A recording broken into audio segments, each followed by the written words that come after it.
Good morning to one and all. So our team, the Immortals, that is Sahini, Sinjana, Ramu, and I myself, M. Subramanyam, are here to present the problem statement number 7 for this HackAP hackathon that is based on transports and logistics. So the problem statement that we have opted is number 7, that is based on developing a portable safety helmet for MUPs, shortly known as MEWP. So what are MUPs? MUPs are nothing but mobile elevated work platforms. These are generally used at various industries and construction areas, especially while working at heights.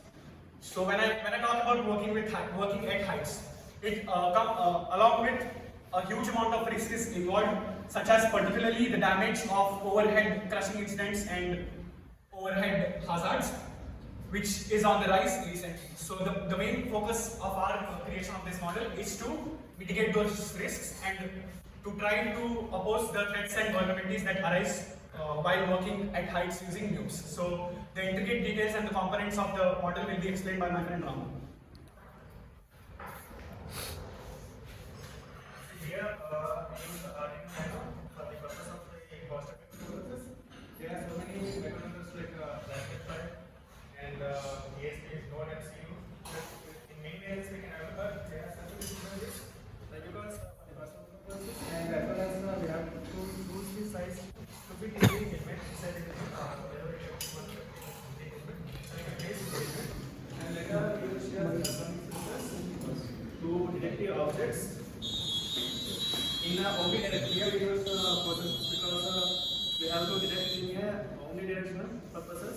Well, because in the MEWP, the operator will be operate either in upwards or in the sidewards or in the backwards. So for these purposes, we have to save them by using this element. So for this purpose, we can hear for these purposes, we designed in a omnidirectional part. For this, we used the forces for essence, and later we used LEDs for indication purpose for the operator to view whenever an object is detected. The LED glows on the basis of color. If the distance is diagonal, is within a range, then we can then the green LED glows.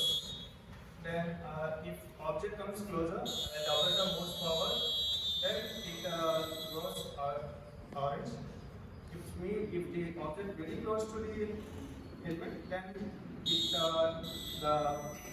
then LED glows along with the buzzer. And apart from this, we also used filter buzzer for the purpose of hearing to the operator, and we use an example battery for the purpose of charging and power source to be connected. And later we use some devices, things like lighting standards. And the overall cost is like around, for us, around it's like cost 1600 to 1700.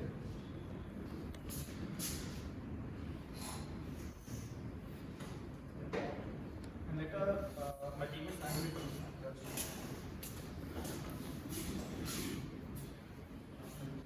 So as we see, our problem statement is number 7, and based on the constraints provided, we have designed the safety helmet based on those. So we need to alert the user first to overhead the hazards and potential environment risks. That is, the ultrasonic sensors will continuously measure the distance and checks if there is any obstacle around it. And if the distance falls within a specific threshold, the system activates certain beep sounds and the LED glows according to the respective beep sounds. And second thing is wearable and not attached to the MEWP. That is, it is not attached to the MEWP, so it is portable. You can carry it anywhere along with you wherever you go. And the third thing is it is machine independent. So it is not attached to a particular machine. So it can be used with any machine, and you can take it along with you wherever you go, as mentioned above. Now my team is Sinjana will continue. The next statement which is mentioned in our problem statement is that provides both visual and audio one. So as we can see in the helmet, we have both LED lights which are indicating based on the risk factor, and we also have the beep sound where the frequency changes for each risk factor. If it is at a not very close to us, like indicating green signal, then the frequency of the beep sound will be in a different frequency when compared to the red one. When it is in the red one, the frequency will be more high, indicating the user that there is a very risk factor near to it. The next constraint is that it must not interfere with the NDPW which we are using, and as we know that it is independent and portable, so it doesn't even interfere with the controls when the machine is using it.